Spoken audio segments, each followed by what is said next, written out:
وقولوا قولا سديدا يصلح لكم أعمالكم ويغفر لكم ذنوبكم ومن يطع الله ورسوله فقد فاز فوزا عظيما ثم أما بعد إخوة الإيمان رحمني الله وإياكم فإن خير الكلام كلام الله وخير الهدى هدى نبينا محمد صلى الله عليه وسلم وشر الأمور محدثاتها فإن كل محدثة بدعة وكل بدعة ضلالة وكل ضلالة في النار أما بعد Ikhwati fiddin rahimani Allah wa iyyakum. Tentunya yang pertama kita selalu bersyukur kepada Allah Subhanahu wa taala atas segala limpahan karunia dan rahmat yang Allah Subhanahu wa taala berikan kepada kita, terutama nikmat iman, kemudian nikmat Islam, kemudian nikmat sunnah. Salawat dan salam tak lupa kita selalu mengucapkannya kepada tauladan serta qudwah kita Nabi kita Muhammad sallallahu alaihi wasallam. Allahumma salli ala Muhammad wa ala ali Muhammad. Baik. Ikhwati fiddin rahimani Allah wa iyyakum. Kita pada bahasan kali ini sebagaimana yang kita sudah bahas kemarin, yaitu Ad-Darsus Sadis Asyar. Kita belajar pada pelajaran yang ke-16, yaitu At-Ta'addubu bil adabil islamiyah, ya, yaitu seorang beradab dengan adab-adab Islamiyah. Baik ya.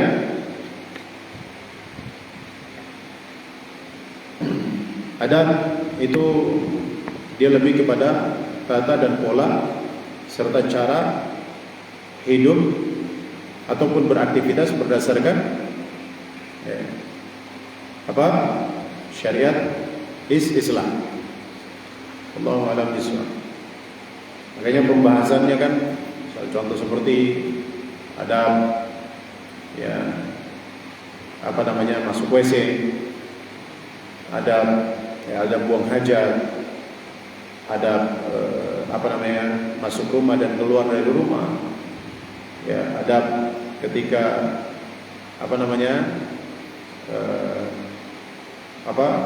masuk masjid ataupun keluar masjid dan yang lain. Allahu a'lam bishawab. Baik, para ikhwan yang dirahmati Allah Subhanahu wa taala, kita sudah bahas kemarin dimulai daripada pembahasan kita, yaitu wa minha as-salam. Dimulai dengan salam. Bahwasanya ya, di antara adab Islamiyah yaitu menyebarkan salam. Menyebarkan salam. Ini sebagaimana yang kita sudah bahas kemarin. Kemudian al-basyasyah, yaitu apa? Selalu ceria, berwajah ceria.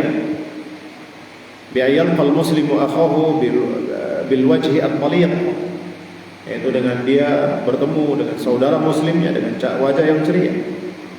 Ya, wala yahqirul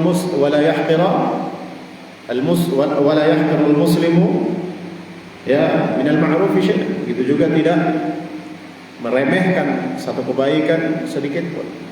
Ya, seorang muslim tidak boleh meremehkan satu kebaikan sedikit pun. Ya, meskipun cuma bertemu dengan saudara kita dengan wajah yang ceria. Wajah yang ceria. Sebagaimana dalam hadis Nabi sallallahu alaihi wasallam, Nabi mengatakan apa? La tahqiranna minal ma'rufi syai'an. Jangan kalian meremehkan satu kebaikan sekecil apapun itu kebaikan. Walau antalqa akhaka biwajhin talqin. Meskipun engkau bertemu dengan saudaramu dengan wajah yang ceria. Baik. Tapi ada orang-orang yang wajahnya datar, ya kan? Seperti orang-orang timur kan kebanyakan seperti itu. Allahu a'lam bishawab. Ya. Orang bilang tak kenal maka tak sayang. Ya, tak kenal maka tak sayang. Ada orang-orang yang wajahnya datar. Mereka tersenyum pun seperti tidak tersenyum, gitu ya. Allahu a'lam bishawab. Jadi ikhwani rahimani wa rahimakumullah jami'an, ya, walau antalqa akhaka biwajhin talqin, meskipun engkau bertemu dengan saudaramu dengan wajah yang ceria. Jadi jangan meremehkan satu kebaikan, sekecil apapun itu kebaikan. Makanya ana selalu mengingatkan antum, misal kebaikan yang ya banyak diremehkan dan sudah mulai ditinggalkan oleh kaum muslimin, seperti mengangkat sampah, ya kan? Mengangkat sampah, membersihkan lingkungan. Ini banyak ditinggalkan. Padahal Nabi SAW mengatakan bahwasanya apa? Wadanaha imatatul adha ini cabang iman paling rendah itu menyingkirkan keburukan daripada jalan. Paku, sampah, apapun itu jenisnya, maka disingkirkan, dipindahkan. Kan kita meremehkan kebaikan sekecil apapun.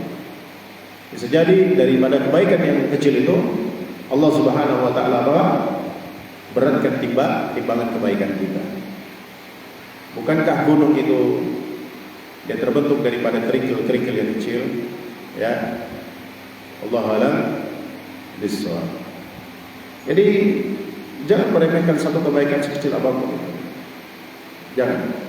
Kita berusaha bagaimana menghadirkan kebaikan itu dalam diri kita, dan kita berusaha bagaimana agar supaya kita mencintai kebaikan itu. Bukan hanya sebatas ucapan di lisan, bukan hanya sebatas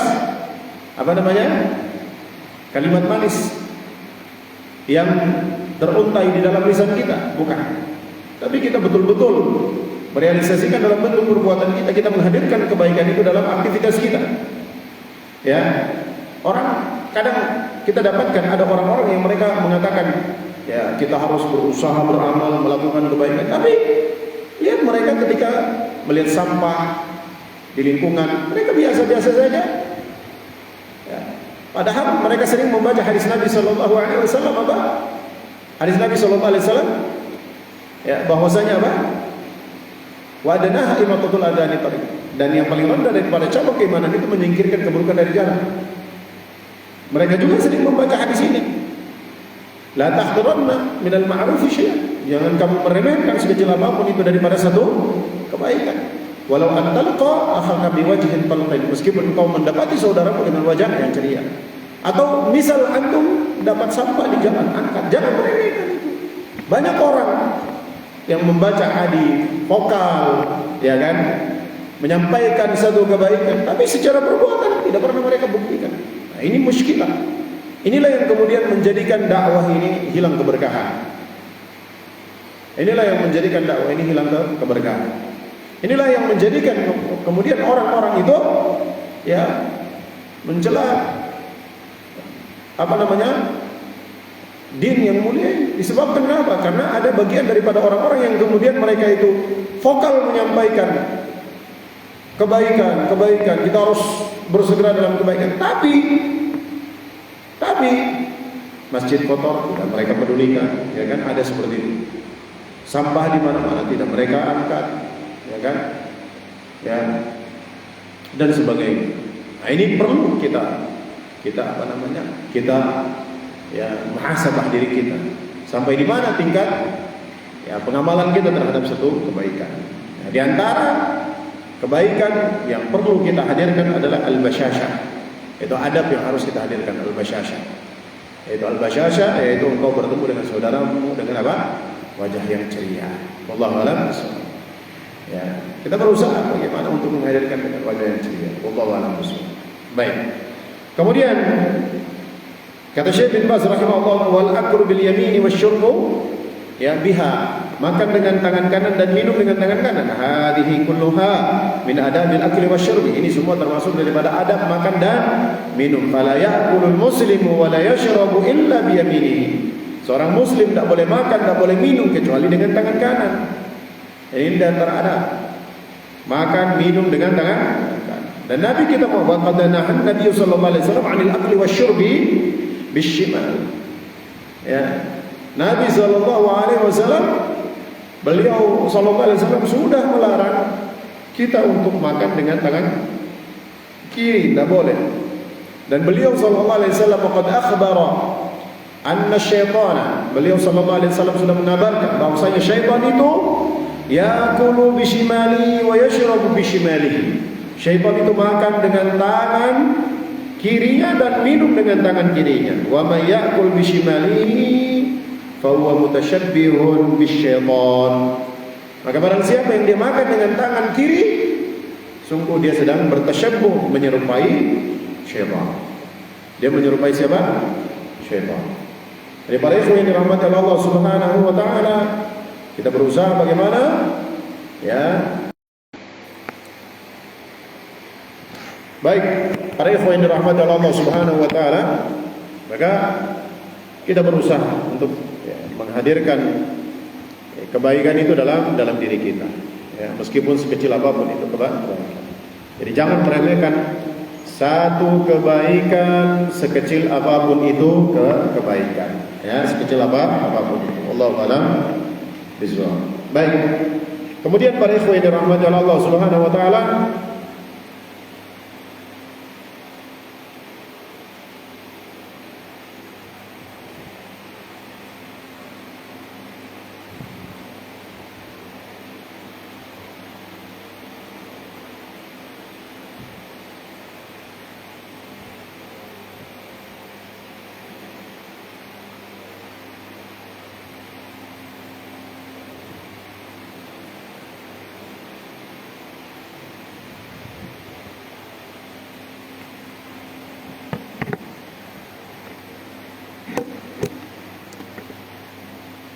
berikutnya, tadi makan dan minum ya.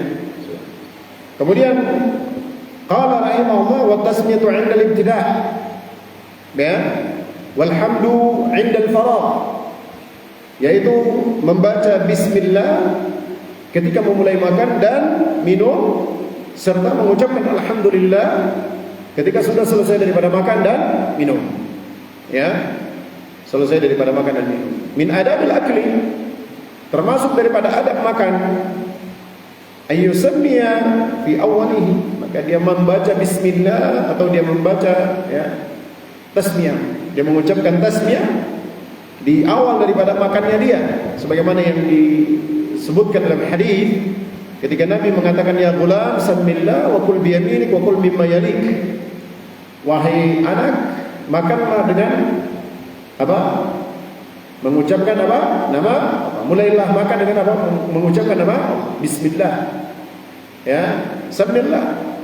Makanlah dengan mengucapkan nama wa kul bi yaminik, dan makanlah menggunakan tangan kananmu. Ini adab yang Nabi sallallahu alaihi wasallam ajarkan. Ya. Yaitu apa? Membaca bismillah ketika makan ataupun ketika minum, di awal makan ataupun di awal minum, ya. Dan hendaklah memuji Allah Subhanahu wa taala, wa yahmadullah fi akhirih ala ma tafaddala bihi wa man.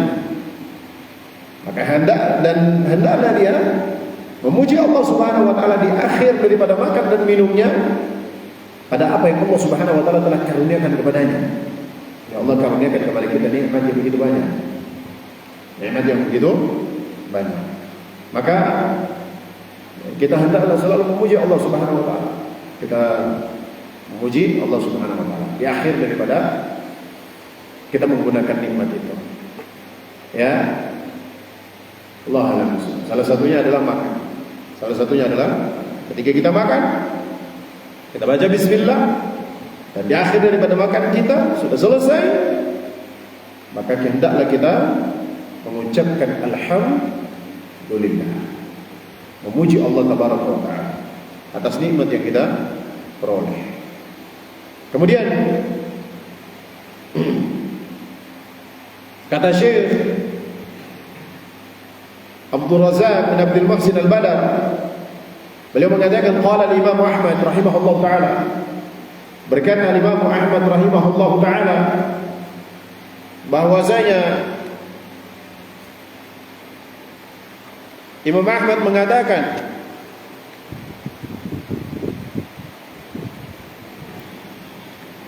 idza jama'a at-ta'am, apabila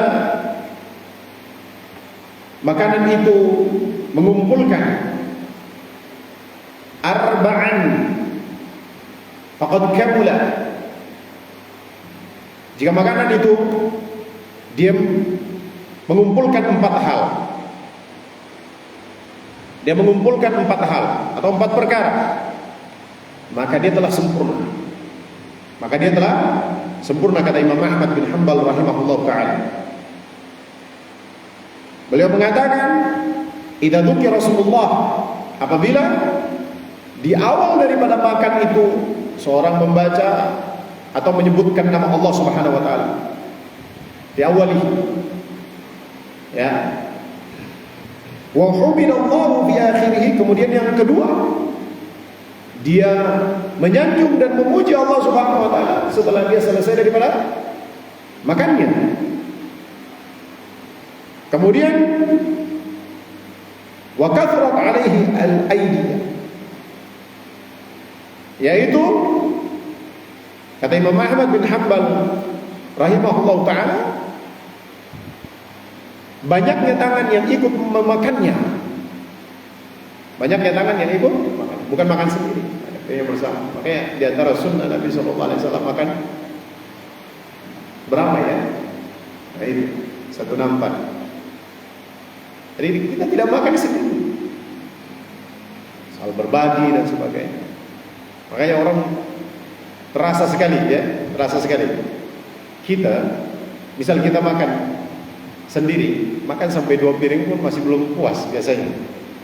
Tapi kalau kita makan ramai-ramai, sedikit tapi kenyang, terasa puas, ya, terasa puas. Makanya Imam Ahmad mengatakan tadi, ya, makanan itu dia akan sempurna jika terkumpul padanya 4 hal. Yang pertama tadi apa? Dimulai dengan menyebutkan nama Allah di awalnya, baca bismillah. Kemudian yang kedua, setelah selesai, diakhiri daripada makan itu, seorang menyanjung Allah pada nikmat yang dia dapatkan itu. Kemudian yang ketiga, kata Imam Ahmad, apabila banyak tangan yang ikut memakan makanan tersebut, makan makanan tersebut, ya, wa kana min halal. Dan yang keempat, makanan itu adalah makanan yang berasal daripada sesuatu yang halal. Sesuatu yang halal, maka dia memiliki 2 sisi yang harus kita lihat. Dua sisi yang kita lihat. Pertama, dari sisi cara mendapatkannya, ya, dari sisi cara mendapatkan makanan tersebut. Yang kedua, dari sisi zatnya. Dari sisi apa? Zatnya. Zatnya halal apa enggak? Nah, dari 4 hal ini. 4 hal ini. Apabila makanan itu terkumpul padanya 4 hal ini, dimulakan ketika memakan makanan tersebut dengan bismillah, diakhiri ketika selesai daripada makan itu dengan mengucapkan alhamdulillah. Kemudian banyaknya tangan yang ikut memakan, artinya tidak makan sendiri, ya. Yang keempat adalah apa? Ya, adalah apa tadi?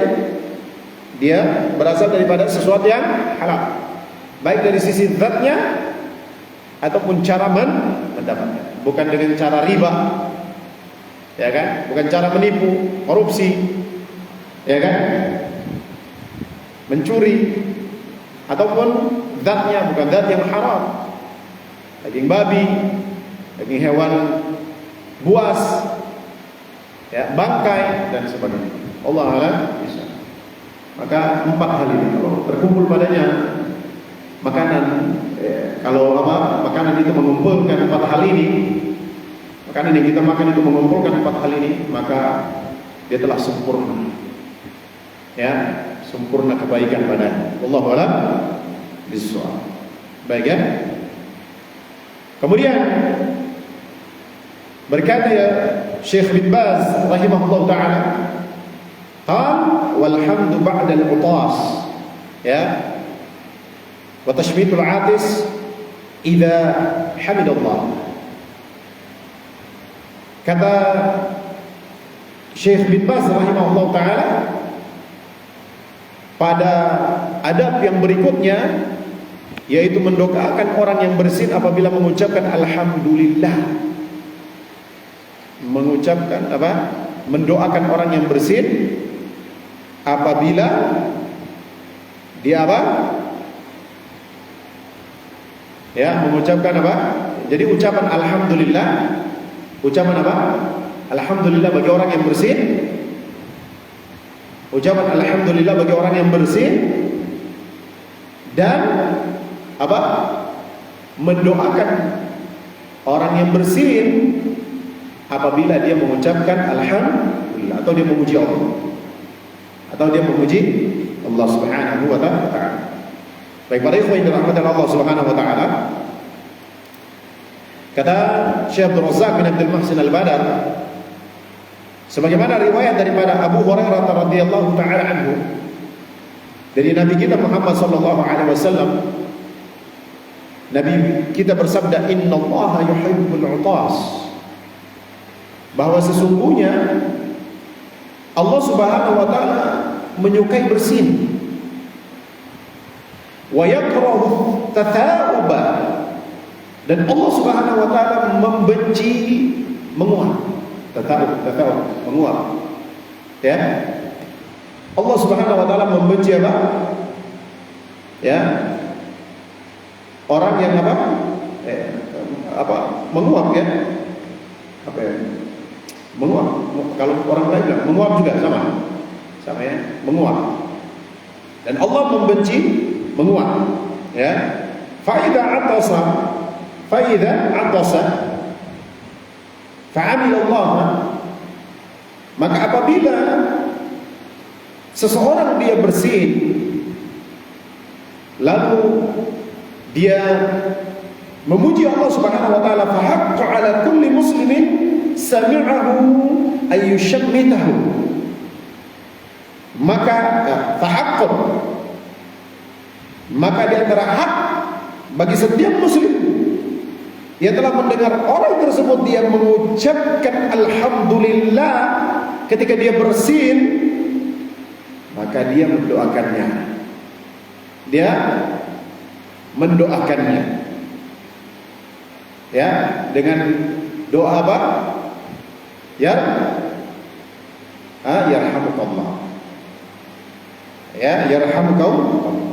Wa amma tatharubu, adapun kalau menguap, salah ada orang itu dia menguap, atau seseorang itu ingin menguap, fa inna ma huwa minasyaitan, maka menguap itu ketahuilah bahwasanya dia adalah sesuatu yang perkara yang datang daripada usaha yang dilakukan oleh syaitan, atau datang daripada syaitan.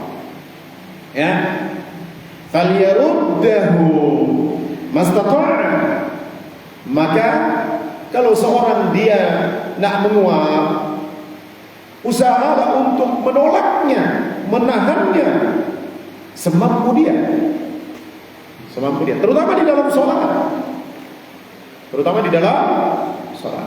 ya usaha untuk ditutup.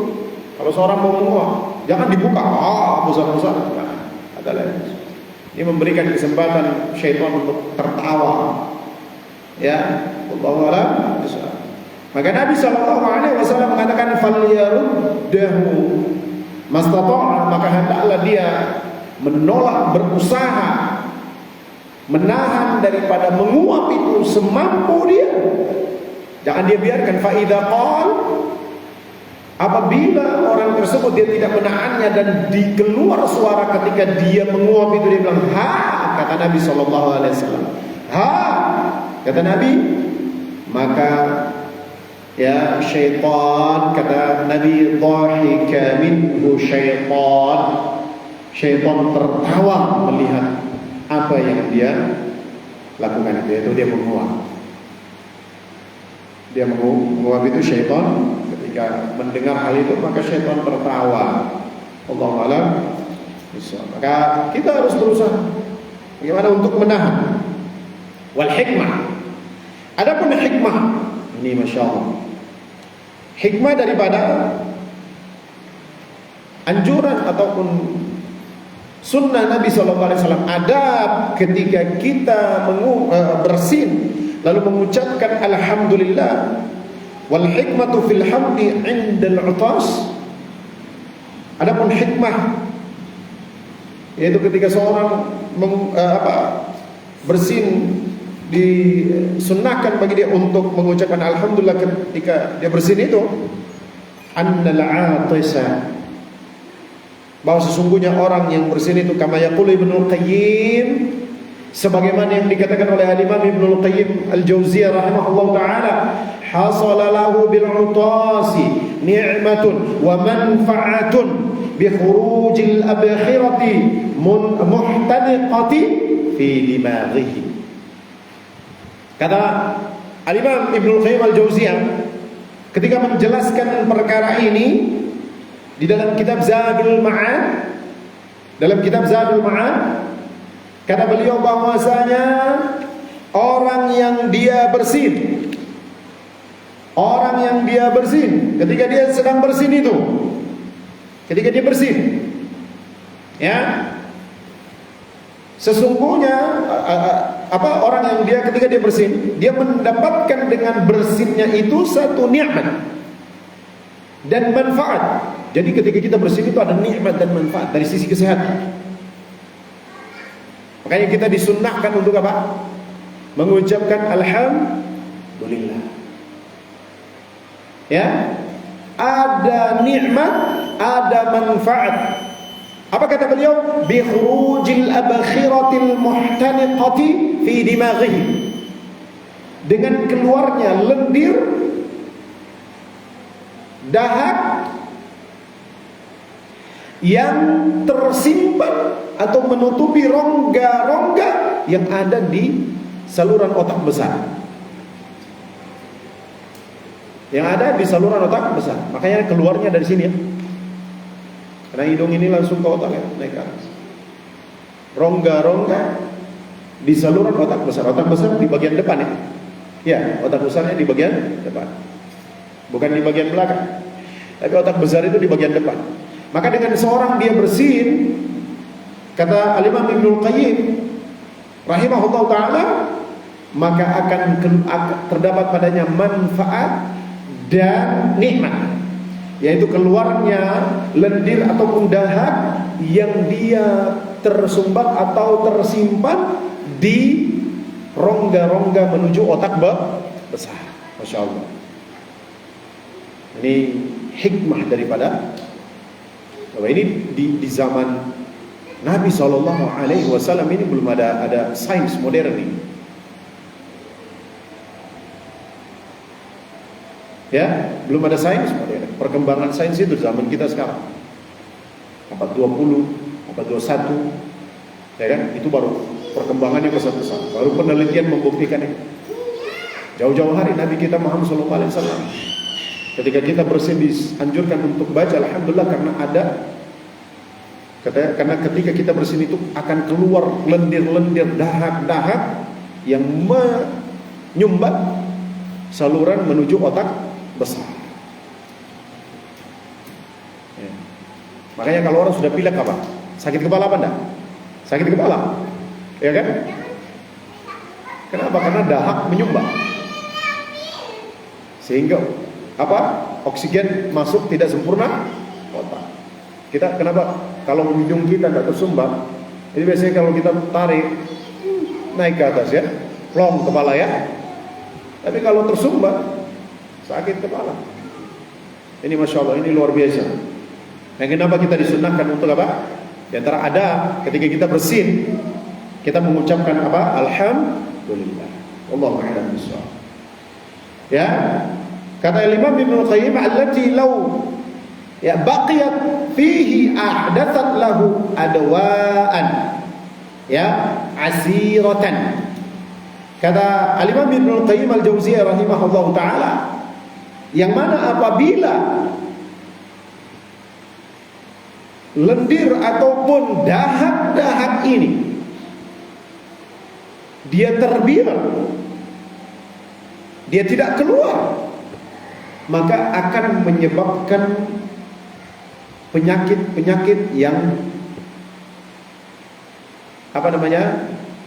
Asiratan ini, yaitu lebih kepada penyakit yang apa? Sulit diatasi. Penyakit yang sulit diatasi.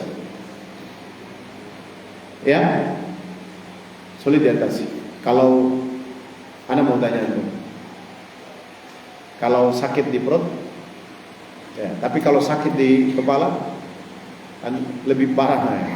Biasanya kalau sakit di perut itu bisa diatasi. Kenapa? Karena dengan saluran terkait dengan masalah-masalah pencernaan. Tapi kalau sakit di bagian atas ini itu sangat berpengaruh kepada mental dan karena kepala ini kan istilah motor untuk segala sesuatu yang ada di bawah ya. Jadi sistemnya itu terset di sini semua. Untuk pergerakan kaki, pergerakan tangan, pergerakan semua terset di sini. Jadi kalau masalah di sini, maka yang terjadi badan pun akan bermasalah. Wallahu a'lam bishawab. Ya.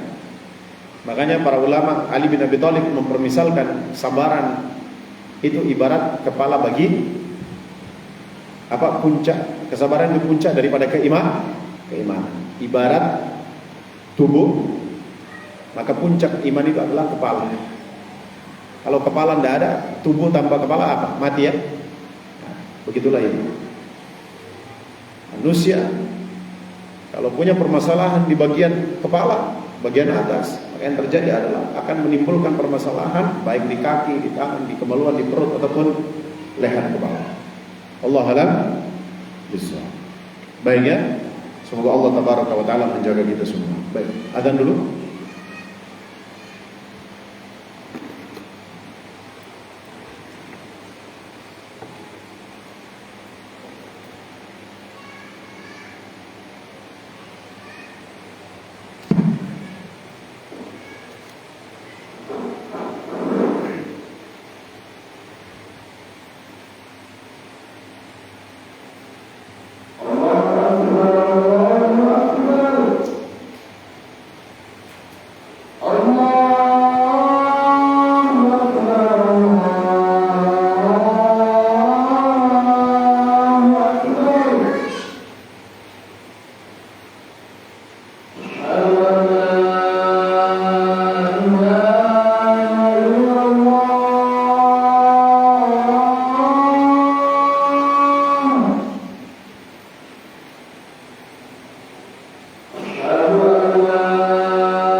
Baik, para ikhwan yang dirahmati Allah Subhanahu wa taala, kita selesaikan ini. Maka Syekh rahimahullah taala beliau mengatakan itu Syekh Al-Imam Ibnu Qayyim rahimahullah taala, beliau mengatakan, maka walihada syuri'a lahu hamdulillah, oleh karena itu ya disyariatkan bagi orang yang dia bersin itu memuji Allah Subhanahu wa taala ala hadhihi ni'mah, atas nikmat yang sangat agung ini, ya, ma'a baqa'i adha'ihi ala ilti'amihi ala ilti'amiha wa hay'atiha ba'da hadhihi zalzalati allati hasalat lil badan.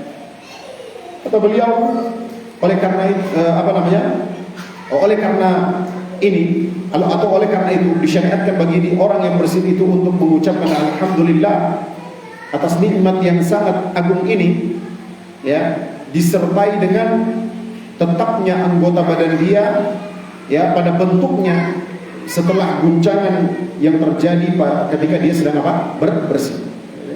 Kita bersin itu kan berguncang badan kita, ya. Makanya orang kalau terkena saraf kejepit, kalau bersin apa yang terjadi? Sakit gitu, ya. Orang kalau terkena saraf kejepit itu, ya, kalau bersin sakit sekali. Atau orang terkena parikokem, masalah dia di buah zakarnya, mohon maaf, atau pembengkakan di zakarnya, ya, buah zakarnya, itu kalau bersin itu sakit. Kenapa? Karena guncangan badan. Ini nikmat, ya, ini nikmat yang sangat besar, ya. Wallahu a'lam bishawab. Makanya hendaklah kita memuji Allah tabaraka wa taala. Jadi kita bersin, anggota badan kita masih tetap pada tempatnya. Kemudian yang kedua, ada manfaat dan nikmat yang begitu besar dengan keluarnya lendir-lendir yang menghalangi jalur ataupun saluran ke otak besar. Allahu a'lam bishawab.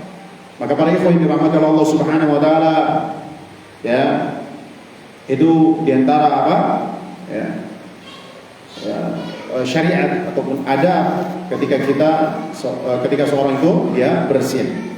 Kemudian diantara adab yang perlu kita perhatikan dan kita jaga i'adatul marid, yaitu menjenguk orang yang sakit. Wa huwa haqqun lil marid ala ikhwanihi, dan ini merupakan hak seorang yang sakit, ya, atas saudara-saudaranya, ya, atas saudara-saudaranya. Akan tetapi yang harus kita perhatikan ketika kita menjenguk orang sakit, hendaklah menyibukkan diri dengan hal-hal yang sifatnya, ya, sesuatu seperti doa, ya, doa berupa mendoakan dia agar dia sembuh, agar dia selalu mendapatkan keselamatan, ya, atau menghibur dia wa tasliyatihi, dan menghibur dia bima yuharriku fihi nasyat, ya, menghibur dia dengan sesuatu yang menggerakkan semangat dia untuk sembuh. Kalau kita jenguk orang itu seperti itu, ya, ya. Jadi kalau kita jenguk orang sakit itu seperti itu, ya. Allahu a'lam. Jadi perhatikan, kalau kita jenguk orang sakit, ya, maka yang harus kita lakukan apa? Menyibukkan diri dengan sesuatu yang yang bermanfaat untuk dia. Misal contoh seperti mendoakan dia dengan keselamatan, afiat, kesembuhan, menghibur dia agar semangatnya itu bangkit, ya, semangatnya bangkit. Karena orang sakit biasanya terpuruk semangat dia. Apalagi penyakit yang dia hadapi adalah penyakit yang sangat parah. Misal contoh yang kanker ataupun yang semisalnya, ya. Allah alam. Anda sudah pernah merasakan sakit yang begitu parah, ya, sakit yang begitu berat, membutuhkan semangat, membutuhkan dorongan dan dukungan daripada orang-orang dekat, daripada sahabat, kawan, untuk bisa bangkit. Maka di sini harus diperhatikan, ya. Dan menjenguk orang sakit ini merupakan, ya, adab yang sangat mulia dan hak, ya, seorang yang sakit terhadap saudara-saudara. Hakul muslim 'alal muslim, di antara hak seorang muslim terhadap muslim yang lain, salah satunya adalah, ya, menjenguk dia ketika dia sedang sakit. Allahu a'lam bishawab. Dan ba'dul ulama ketika menjelaskan tentang hukumnya, maka mereka ada yang mengatakan hukumnya fardu kifayah. Fardu kifayah. Baik, ya? Berarti kalau tidak ada yang menjenguknya, apa? Berdosa semuanya. Kalau sudah ada yang menjenguknya, maka gugur hukum wajibnya daripada yang lain. Menjadi sunnah. Ada yang mengatakan hukumnya sunnah. Allahu a'lam bishawab. Baik. Semoga Allah tabaraka wa taala memberikan keberkahan dan keselamatan untuk kita semua, karena ada tahsin, maka kita cukupkan sampai sini saja, tidak ada tanya jawab. Aku qouli hadza wa astaghfirullah li wa lakum. Subhanakallahumma wa bihamdika asyhadu an la ilaha illa anta astaghfiruka wa atubu ilaik. Assalamualaikum warahmatullahi wabarakatuh.